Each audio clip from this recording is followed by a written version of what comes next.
ایک شریف آدمی, ایک پروگریسو آدمی, ایک سیاستدان, ایک لیڈر, اس کا جیل سے کوئی تعلق نہیں ہے. 21ویں صدی میں کہ جہاں پر اس وقت ہم ایک نئی جنگ کے دنیا کے اندر اتر چکے ہیں. آج اسلحے کی زور پہ تو دیکھیں جنگ نہیں ہو رہا, آج نیریٹو بلڈنگ کی جنگ ہوتی ہے, آج پرسپشن وار پہ آپ چلے گئے ہیں, آپ صرف جنریشن وار میں دنیا جا رہی ہے اور دنیا موجود ہے صرف جنریشن وار میں.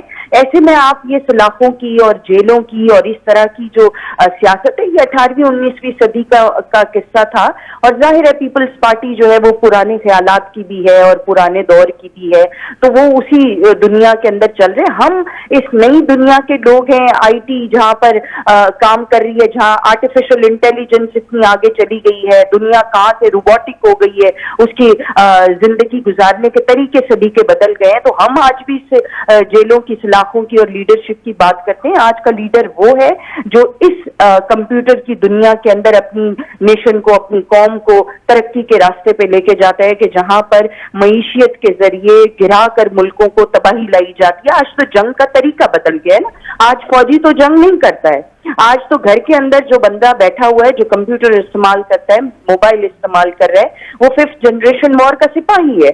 آج میں اور آپ سارے مل کر جو نیریٹو بلڈنگ کرتے ہیں, جو لوگوں کو بتاتے, پرسپشن بتاتے, انفارمیشن اور مس انفارمیشن کا دور اور نظام چل رہا ہے, تو یہ کون سے جیل میں جانا ہے؟ جنہوں نے جانا ہے وہ جائیں, اگر پیپلز پارٹی کو جانے کا شوق ہے وہ ضرور جائے, نون جانا چاہتی ہے, ان کا سنگار ہے, ان کا حسن ہے, ان کی سیاست کا, وہ ضرور جائیں. لیکن ہم یہ سمجھتے ہیں کہ ہمارے پاس وقت کم ہے, مقابلہ سخت ہے, ہم ایک لیڈر کو ضائع نہیں کرنا چاہتے کہ اس کو جا کر 1 سال کے لیے یا 11 سال کے لیے, زرداری صاحب جا کر سو گئے تھے جیل کے اندر اور بڑے فخر کی بات ہے, ان کے لیے ہوگی, ہم نہیں ضائع کر سکتے بھائی, ہمارا وقت بہت کم ہے, دنیا بہت آگے جا چکی ہے, دنیا نے کام کر لیا. آپ کے لیڈر نے جیل بھرو تحریک کی, یعنی کہ یہ جو جیل بھرو تحریک شروع کی یہ غلط تھی, یہ بدماشوں کے لیے تھی, ڈاکوؤں کے لیے تھی.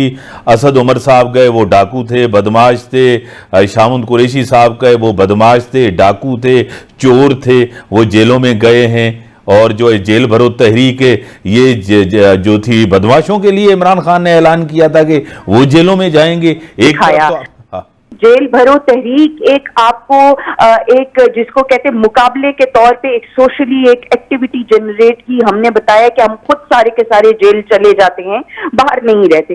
جن کو پولیس پکڑتی ہے, جن کو ریاست پکڑ رہی ہے, وہ ڈیفینیٹلی کسی بات پہ, کسی FIR پہ, کسی گنڈا گردی اور بدماشوں کو پکڑتی ہے.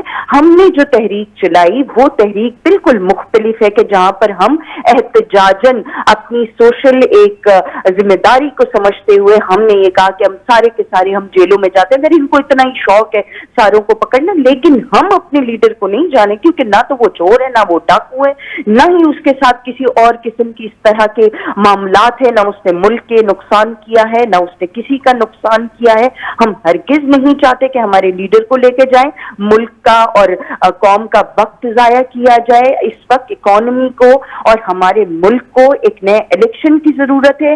اس مینڈیٹ کے تحت حکومت بنے, پاکستان کے اندر اسٹیبلٹی لے کر آئے, تاکہ وہ دنیا کے اندر جو چیزیں چل رہی ہیں, آپ کا چائنا یہاں پر CPEC چلا رہے, دنیا آپ کے ملک کے اندر آئے, یہاں پر انویسٹمنٹ کرے, یہاں پر کام ہو, پیس ہو, پراسپیرٹی ہو. آپ نے تو یہاں پہ جنگل کا قانون بنا کے رکھا ہوا ہے. یہ جس دور میں آتے ہیں تو وزیرستان ابلنے لگتا ہے, جس دور میں آئے انہوں نے کبھی بلوچستان تباہ کر دیا, جس دور میں آئے کبھی جموں کشمیر کی پالیسیز تباہ حال بنا دی, اب آئے تو جی اکانومی کو ڈبونے کے لیے آ گئے. آج ڈالر کہاں سے کہاں جا کر کھڑا ہو گیا ہے, کس قسم کے لوگ ہیں یہ, مجھے تو آج جو ملک دلدل میں ہے, آج ملک جو معیشت خراب ہے. آرمی چیف نے بھی کہہ دیا کہ ہم مشکل وقت سے نکل چکے ہیں, پاکستان ڈیفالٹ کے خطرے پہ نہیں ہے. انہوں نے بھی یقین دلایا ہے بزنس کمیونٹی کو. عمران خان کا 4 سالہ دور میں یہ سب کچھ کیوں نہیں ہوا؟ اکانومی بہتر کیوں نہیں ہو؟ ملک کے ساتھ تعلقات بہتر کیوں نہیں ہیں؟ ملک کو اچھی معیشت کیوں نہیں میسر کر سکے؟ عمران خان تو 4 سالہ ناکام دور گزرا ہے, آپ کو خود پتا ہے, آپ بھی جانتی ہیں, میں بھی جانتی ہوں. عمران عمران خان کی کتنی مقبولیت کم ہوئی میں تھی؟ جانتی ہوں اور میں آپ کو بتانا چاہتی ہوں کہ جناب وہ ناکام ترین دور نہیں تھا. کووڈ کے اندر آپ کا ملک پوری دنیا کے اندر شہرت رکھتا ہے کہ کس طریقے سے اس نے یہاں پر اس دور کے اندر اپنی انڈسٹری کو کھڑا کیا ہے. آپ جانتے ہیں کہ ہم نے کووڈ کو کس طرح سے فیس کیا, دنیا بند تھی, آپ نے اپنے ملک کو کیسے چلایا ہے. آپ جانتے ہیں کہ کووڈ کے دنوں میں ہم نے صحت کارڈ لائے ہیں. آپ یہ بات جانتے ہیں اچھی طریقے سے کہ ہم نے کووڈ کے اندر لوگوں کو کھانا کھلایا, ہم نے ان کو شیلٹر پرووائڈ کیے, ہم نے ان کی صحت کا معاملہ, ہم نے ون سلیبس کیریکولم کو ہم لے کر آئے, ہم نے اور بہت سارے نظام کو ٹھیک کیا.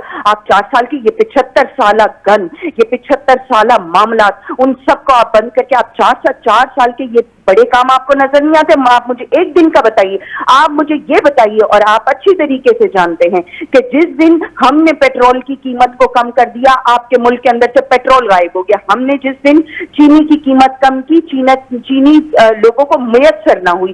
ہم نے اس سسیلین مافیا کے اوپر سب سے پہلے آواز اٹھانے والا عمران خان تھا, جس نے یہ بتایا کہ یہاں پر ہر ادارے کے اندر ہر جگہ پر ایک مافیا بیٹھا ہوا ہے کہ جو آپ کو کام نہیں کرنے دیتا. مطلب وہ حکومت نہیں رہتی, وہ بیچارہ پی ایم چیختا رہ گیا کہ جی یہ جو مافیا ہے اس سے بچایا جائے اس ملک کو, اور اس نے کھڑے ہو کر کہا کہ یہ سسیلین مافیا آپ کو یاد ہوگا. تو مجھے یہ اچھی طریقے سے معلوم ہے کہ ہم نے اپنے دور میں غریب کو سہارا دیا. مجھے یہ اچھی طریقے سے پتا ہے کہ غریب دربدر نہیں تھا, اور مجھے آج یہ بات اچھی طریقے سے معلوم ہے کہ وہ جو ہم نے دسترخوان لگائے, وہ جو ہم نے شیلٹر ہومز بنائے, آج وہ سب تباہ کر دیے گئے. ہم نے وہ جو لوگوں کو روزگار کے لیے ان کو ٹھیلے لگا کر دیے, آج وہ کباڑ خانے میں پڑے ہوئے ہیں اسلام آباد کے اندر. آپ یہ تمام چیزوں کو اپڈیٹ کیجئے کہ عمران خان نے بہتر کام کیا, اور یہ جو موجودہ حکومت ہے کتنے ماہ سے یہ بیٹھی ہوئی ہے. آپ بتائیے کہ انہوں نے کیا کیا. آپ کا ڈالر کہاں چلا گیا, آپ کا پیٹرول کہاں چلا گیا, آپ کا آٹا کہاں چلا گیا. بڑی مہربانی, آپ نے ٹائم دیا. دعا زبیر صاحبہ, بریک جو ٹائم تھا بریک اپ ہوتا ہے.